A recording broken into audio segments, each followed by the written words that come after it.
1493 is about something called the Columbian Exchange, which is the beginning of globalization, and it took place and was caused by Columbus's voyages. And the idea is that 250 million years ago, there was a single giant continent on the Earth called Pangaea. You probably learned about this in school. And geological forces broke it apart, and as a result, there are completely different plants and animals over in Europe than there were in Asia. And what Columbus did, the reason he's important actually, is he brought the continents back together. He recreated Pangaea, in effect. And there is a huge ecological explosion as thousands of plants and animals from over there came over here, and thousands of plants and animals from over here came over there.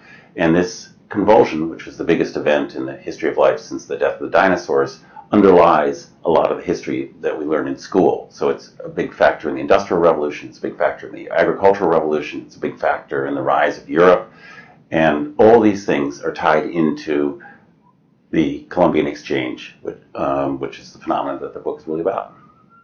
One of the interesting things is that almost on any scale that you want to look at, the Columbian Exchange is not only still taking place, but affecting us. So it affects us, down in the little local level of farms in the Northeast, as well as a giant scale where you have huge rubber plantations in Southeast Asia.